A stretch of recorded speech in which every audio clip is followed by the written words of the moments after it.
Kembali lagi di Cahaya Hati Indonesia dan seperti janji Ali tadi kita akan menjawab pertanyaan-pertanyaan yang sudah masuk melalui media sosial kita. Dan kita sudah pilihkan pertanyaan yang sesuai dengan tema kita pada kesempatan kali ini ya. Dan baik, kita akan mohon kesediaannya guruku yang dimuliakan Allah Subhanahu wa taala, Al Ustadz Munawir Ngacir untuk menjawab pertanyaan yang pertama nih ya. Mohon izin guru, Ali bacain dulu guru. Oke, Ini siap, dari iya. Safwa 25 pertanyaannya. Ustadz, apakah saya boleh berhutang kepada suami saya?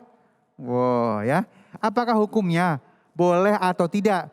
Kalau boleh, apakah wajib dibayarkannya? Silakan Ustaz. Bismillahirrahmanirrahim. Ayah, bunda, anak-anakku semuanya yang dicintai Allah Subhanahu wa taala. Tahadus bin ni'mah kepada para alim ulama, tentunya yang sempurna hanya milik Allah Subhanahu wa taala. Nah, apakah boleh hutang kepada suami? Kalau misalkan di dalam pertalian masih di perkawinan, itu kalau misalkan istrinya punya banyak, suaminya juga punya banyak, itu masih bareng-bareng untuk dilaksanakan bersama. Nah, kalau masalah hutang piutang, namanya sama istri masa hutang? Itu. Nah, tentunya karena apa? Pertama yang kita ucapkan pada waktu kita bertemu dengan Bapak Penghulu kan misakon kholido. Perjanjian sucinya. Nah, di situ tidak ada perjanjian bahwa kepada suami itu hutang, nggak ada. Nah, apabila ada saudara-saudara kita yang memang ada bilang hutang kepada istrinya misalkan. Lah, itu yang nggak boleh, nggak harus dibayar hutangnya. Karena memang seorang suami itu mempunyai kewajiban yaitu mencari nafkah. Lah, nafkah itu kan kita makan bareng-bareng. Itu. Makanya kalau misalkan tidak ada aturan bahwa ketika seorang suami ngutang kepada istri itu wajib ditagih, itu nggak ada. Gitu. Oh, jadi kalau misalnya istri ngutang sama suami nggak boleh ya. Nah. Tapi kalau misalnya istri minta tolong saudaranya tapi utang sama suaminya tetap harus dibayar ya. Ya, harus bayar. Harus bayar. Iya. Ini adik saya gitu kan, terus lewat dia terus ke suami tetap harus bayar ya. Ya, harus bayar. Asal jangan buat taruhan aja gitu. Oh, Masya Allah. Ya baik guru, terima kasih. Ya. Dan kita masuk ke dalam pertanyaan yang kedua dari Nur Hayati. Masya Allah ya. Ustadz, saya punya sengketa hutang tanah terhadap tanah yang dibayarkan. Dan terlupa. Namun sudah puluhan tahun, apakah ketika menebus harga tanah itu berlaku sesuai dengan harga dengan masa itu atau masa sekarang? Ibu Suryati ya? Nur Hayati. Nur Hayati. Ya. Ketika di dalam ijab kabul untuk pembelian sebuah harta atau tanah atau apa saja, itu tergantung dari ijab kabulnya. Kecuali ada pengecualian. Kita semuanya soleh semuanya. Kecuali satu ada yang lebih soleh. Karena seperti itu. Artinya apa? Bahwa ketika saudara kita sudah perjanjiannya dari awal. Ada seandainya ini tanah. Nanti sesuai dengan pembayaran yang sekarang berlaku. Misalkan ada perjanjian seperti itu. Itu baru sah. Tetapi kalau memang tidak ada. Yaitu sesuai dengan pembelian yang awal. Yaitu misalkan 1 meter harganya 100 miliar. Itu ya tetap segitu gitu. Tidak ada perubahan. Nah, itu tinggal kebijaksanaan dari orang yang mau membayarin itu sendiri gitu. Masya Allah, cukup jelas ya. Jadi memang yang namanya hutang piutang ini harus detail sekali ya. Iya, betul. Dan dibawa mati ya guru ya. Dibawa mati. Bawa mati. Sebetulnya sodako juga dibawa mati. Kalau tanah itu buat sodako kan jadi bawa mati juga. Bener pahalanya ya guru ya. Baik, terima kasih guru ilmunya. Dan baik, kita masuk ke dalam pertanyaan yang kedua. Ini mohon untuk guru kita yang kedua. Mohon kesediaannya untuk guru yang dimuliakan Allah Subhanahu wa taala, Al Ustadz Sutami Rusli. Ini dari Ranira 22. Pertanyaan beliau adalah, apakah sebagai muslim kita boleh mengikuti metode non muslim, yoga, semedi untuk menghindari stres? Bismillahirrahmanirrahim. Untuk Rani 25 ya. Tentang masalah apakah kita sebagai muslim bisa mengikuti metode dan muslim dengan melakukan yoga dan semedi untuk menghilangkan stres. Disinilah bahwasanya selama masih ada cara-cara yang diajarkan Rasulullah, para ulama untuk berbagai macam bentuk cara menghilangkan stres, maka lebih afdol itu. Tetapi kalau kita ingin melaksanakan yoga tanpa dibumbui dengan yang namanya spiritual, atau jenis ya ucapan-ucapan yang bisa mensyirikan atau menyekutukan Allah Subhanahu wa taala, maka itu tidak boleh. Tapi inilah ketika yoga, semedi dan lain sebagainya, ini dikhawatirkan ada suatu bentuk-bentuk spiritual, ucapan-ucapan yang telah menyimpang dari ajaran Rasulullah SAW. Maka lebih afdolnya kita harus cari dahulu yang diajarkan Rasulullah, para ulama, agar kita ini terhindar daripada stres dengan berbagai macam torikoh, zikir-zikir yang lebih afdol yang telah diberikan oleh para ulama-ulama. Itu ya. Baik, jelas ya. Ditakutkan ada kesyirikan ya. Jadi pas meditasi ataupun sedang itu terus mengucap sesuatu yang akhirnya membuat dia jadi syirik, tidak boleh ya guru ya. Tapi kalau misalnya enggak benar-benar bisa dijaga ya terserah gitu ya maksudnya gitu ya. Betul. Baik, terima kasih guruku, dan kita masuk ke dalam pertanyaan yang kedua nih, Masya Allah ya. Ini dari @rohmah ya, Rohmah ya.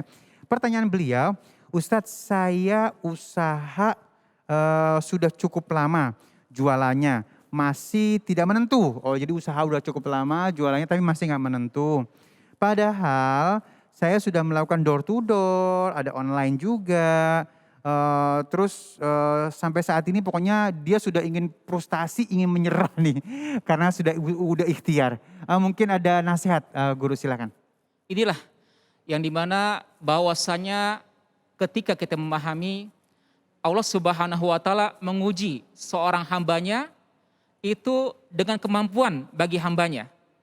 Jadi ketika beliau ini sudah berbagai macam cara, door to door, jualan online, tetapi masih belum saja dia punya usahanya sukses. Inilah yang perlu bagi kita harus fokus dan istiqomah. Di samping itu kita juga jangan lupa untuk berserah diri kepada Allah Subhanahu wa taala. Insya Allah dengan kita fokus istiqomah itu Allah Subhanahu wa taala akan membukakan jalan yang terbaik bagi hamba-hambanya. Tapi inilah yang terkadang kita frustasi, lupa kepada Allah Subhanahu wa taala, sehingga bukan kita mendekat kepada Allah Subhanahu wa taala. Dalam kondisi tersebut seharusnya kita lebih dekat kepada Allah Subhanahu wa taala dengan sering berdoa, berzikir, membaca Al-Qur'anul Karim, sehingga diberikan kemudahan oleh Allah Subhanahu wa taala. Baik, Masya Allah ya. Jangan putus asa atau patah arang seperti itu ya. Betul. Pada saat kita sudah berikhtiar itu memang wajib kita ya guru ya. Wajib ikhtiar. Hasil biarkan Allah yang menentukan ya. Betul. Dan pada saat kita berikhtiar itu sebenarnya sudah merupakan ya jihad ya untuk keluarga, untuk apa. Nah mungkin konteks frustasinya nggak laku-laku, ada amalan nggak sih atau ada bacaan nggak sih mungkin untuk menenangkan hati pada saat kita berdagang atau berusaha. Ya. Inilah kita sering-sering mengucapkan satu doa, ya muqallibal qulub, Ya, tsabbit qalbi ala dinik wa ala ta'atik. Ya Allah yang membolak-balikan hati, tetapkanlah diri hamba dalam agamamu dan ketaatan kepadamu. Amin. Ini sering diucapkan agar berbagai macam bentuk masalah dapat terselesaikan dan kita semakin dekat kepada Allah Subhanahu wa taala. Iya, sebenarnya kalimat frustasi, kalimat stres, putus asa itu adalah merupakan sebuah motivasi dari setan ya. Jadi kalau misalnya kita baca seperti itu mungkin setannya pada pergi ya. Coba baca ayat kursi atau apa pada saat seperti itu. Sehingga akhirnya kita kembali semangat berikhtiar guru ya. Ikhtiar. Oh, baik. Jadi memang pemirsa di rumah kadang-kadang pada saat pintu sabar sudah di ujung, sudah mau selesai, justru disitulah sebenarnya kesuksesan sudah mau kita capai guru ya. Benar. Karena al-insan bitafkir wallah bitadbir. Manusia punya usaha, rencana, tapi hasil akhirnya Allah yang menentukan. Allah yang menentukan. Lebih parah lagi kalau kita nggak ada usahanya ya. Ya Masya Allah ya. Nggak ada usahanya tapi pengen hasil, itu nggak mungkin ya. Ya nggak mungkin. Ya. Nggak Harus mungkin. ikhtiar usaha. Ya udah nggak ada usaha, pengen hasil, ya ngaco kalau gitu ya. Ya, Kalau udah usaha, insya Allah adalah awal untuk menuju kesuksesan ya. betul. Baik, Kita akan masuk lagi ke dalam pertanyaan-pertanyaan lagi nih ya. Baik, Guru, mungkin ini aku sedikit ke Ustadz Munawir juga nih. Istilahnya kita akan ngobrolin masalah hutang lagi. Apaan? Hutang Guru. Iya. Ini Guru, sedikit Guru, kalau ngomongin masalah hutang memang kadang-kadang kita nggak tahu bahayanya kalau kita punya uang terus nggak bayar. Terus mengutamakan kepentingan yang lain. Ini gimana sih hitungannya? Kadang-kadang orang pas nggak punya uang, hutangnya tolong pokoknya tanggal segala. Tapi begitu ada uang, dia nggak bayar. Itu uang yang digunakan dia yang harusnya buat bayar utang, itu kena hukuman nggak sih? Rasulullah Shallallahu Alaihi Wasallam menjelaskan kepada kita, yaghfiru li syahidin fidan bin illa dain. Iya. Orang syahid itu tanpa hisab. Orang syahid sholatnya diterima. Orang syahid zikirnya diterima. Illa dain, kecuali yang berhutang. Allahu Akbar. Nah ini makanya ketika kita orang yang mempunyai hutang, makanya ruh orang yang beriman, kata Nabi, nafsul mu'min mu'allakun bidainin hatta yuqdu anhu. Jadi ruhnya orang yang beriman itu tergantung dari hutang, punya hutang apa enggak. Nah kalau yang punya hutang itu sampai hutang itu terbayarkan. Nah disitulah baru yang dinamakan ruhnya orang yang beriman, ya di situ. Tidak mempunyai hutang. Jadi artinya apa? Bebas hutang, hidup tenang. Nah, seperti Masya Allah. Nah Guru, misalnya nih Guru, kadang-kadang ada orang nanya gini, kan udah ada tuh uangnya buat bayar utang, digituin kan. Kok nggak dibayarin sih? Oh enggak, ini ada kepentingan apa segala macam ini segala macam.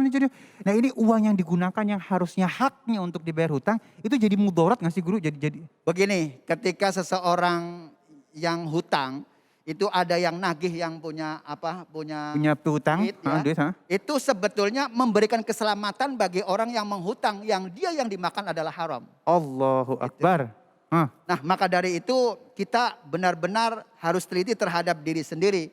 Makanya bagaimana kalau misalkan kita hatinya hidup tenang, ya muqallibal qulub sabbitni ala dinik. Maka hati yang dibolak-balikan itu bagaimana biar hidupnya tenang. Makanya itu tadi guru kita menyampaikan, yaitu banyak tazkir, banyak ingat kepada Allah Subhanahu wa taala. Nah, karena takut di sini harus mempunyai rasa kekhawatiran. Iya. Makanya sampai Rasulullah Shallallahu Alaihi Wasallam itu ketika ada orang yang meninggal, ya sampai Rasulullah ditanya kepada ahli warisnya, ini punya masalah enggak si mayit? Punya hutang enggak? Ya, ahli warisnya menjawab punya. Berarti dia punya ganjalan. Makanya Rasulullah tidak mau menyolatkan, tetapi dia nyuruh kepada saudaranya, sallu ala sahibi. Salatkan itu saudara. Nah, Rasulullah langsung pergi. Artinya aku garis bawahi, pada saat orang yang memberikan hutang menagih hutang kita, itu artinya orang tersebut menyelamatkan kita ya Guru ya. Menyelamatkan orang yang hutang sebetulnya. Jangan malah didoain yang enggak masalah dibilang jahat ya. Nah, iya, makanya ini terakhir yaitu doakan kepada orang yang memberikan hutang. Nah di situ jangan sampai lupa orang yang hutang. Masya Allah. Baik, terima kasih Guru ilmunya. Dapat ilmu baru lagi ya. Sehingga akhirnya membuat kita lebih bijaksana. Dan baik, sesaat lagi kita akan melengkapi keindahan hari ini dengan belajar ngaji bersama Ustaz Syam. Jangan kemana-mana, tetap bersama kami di Cahaya Hati Indonesia.